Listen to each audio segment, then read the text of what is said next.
माँ का दिल और ममता की कहानी। रमेश अब बड़ा हो गया था, पढ़ लिख कर अब उसकी एक अच्छी सी नौकरी एक शहर में भी लग गई थी। कुछ दिनों के बाद उसके माँ बाप ने उसकी शादी एक सुंदर और सुशील लड़की से करा दी, जो कि वह भी नौकरी करती थी। अब रमेश और उसकी पत्नी दोनों जॉब करते हुए एक साथ ही शहर में बस गए थे। कुछ दिनों के पश्चात रमेश के पिताजी भी अब इस दुनिया को छोड़कर चले गए, जिसके बाद उसकी माँ एकदम से अकेली सी हो गई थी। जिसके बाद कुछ दिनों के बाद रमेश अपनी माँ को अपने साथ रहने के लिए शहर ले आया। जिसके बाद शहर में आकर रमेश की माँ खुद को एकदम अकेले पाती थी। इस तरह उन्हें भी अच्छा नहीं लगता था, लेकिन एक माँ अपने बेटे की हमेशा खुशी ही चाहती है, सो धीरे धीरे वह शहर में रहना भी सीख गई थी। लेकिन रमेश और उसकी पत्नी हमेशा अपनी माँ को समझाते रहते थे कि ऐसा मत करो, ये मत करो। मतलब कि वे अपनी आगे माँ को गांव की एक तरह से गंवार ही समझते थे, लेकिन माँ की दिल को हमेशा से अपने बच्चे के लिए बड़ा ही होता है। सो वे सभी बातें चुपचाप सुनकर हाँ में हाँ मिलाकर रह जाती थी।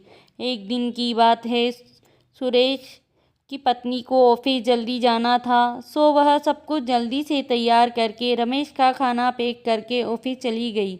फिर इसके बाद रमेश भी जल्दी जल्दी तैयार होकर ऑफिस निकल गया था। फिर कुछ समय बाद रमेश की माँ ने देखा कि उसको बेटे का खाना का लंच बॉक्स तो घर पर ही भूल गया है। तो माँ ने बिना देर करते हुए फटाफट ऑफिस पहुँच गई और पास में एक कुर्सी पर बैठ गई, क्योंकि कंपनी में बाहर के व्यक्तियों को अंदर जाने के लिए मना था। सो फिर बेटे को दिक्कत ना हो इसलिए फ़ोन न करके मैसेज किया। लेकिन रमेश अपने काम में बिजी था, सो माँ के मैसेज पर ज़्यादा ध्यान ना दिया। लेकिन उसकी माँ बाहर कब से उसका इंतज़ार कर रही थी। इस तरह कई घंटे बीत गए और इस बीच कई मैसेज भी किए, लेकिन रमेश का कोई उत्तर नहीं आ रहा था। इस तरह रमेश की माँ को चिंता होने लगी। लेकिन रमेश अपनी माँ के कई मैसेज आने के बाद वह अंदर ही अंदर खूब गुस्सा होने लगा था। अब तो उसने तय कर लिया था कि आज घर जाकर माँ को खूब अच्छी तरह से समझा देंगे कि यह उसका गांव नहीं है जो कुछ भी मनमानी करती रहेगी। और इस तरह शाम हो गई। अब रमेश घर जाने के लिए कंपनी से बाहर निकला तो देखा तो उसकी माँ तो वहीं खड़ी है, जिसे देखकर उसका गुस्सा अब 7वें आसमान पर था और बिन कुछ पूछे ही अपनी माँ को डांट फटकारने लगा कि पहले तब घर में बैठी बैठे मैसेज से परेशान करती रहती हैं और अब तो उसकी कंपनी में भी आ गई है।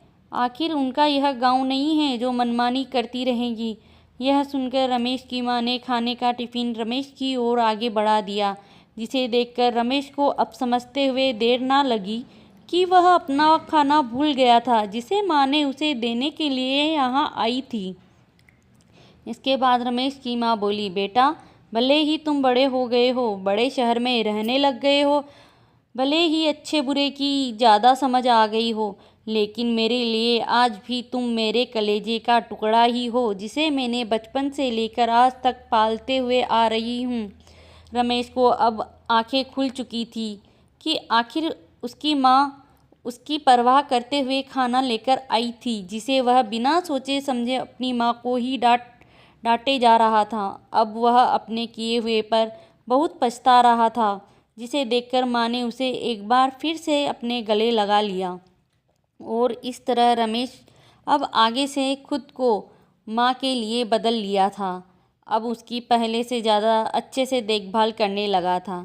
जिसके बाद माँ को अब शहर भी अच्छा लगने लगा था, क्योंकि अब उसका बेटा फिर से उसे मिल गया था।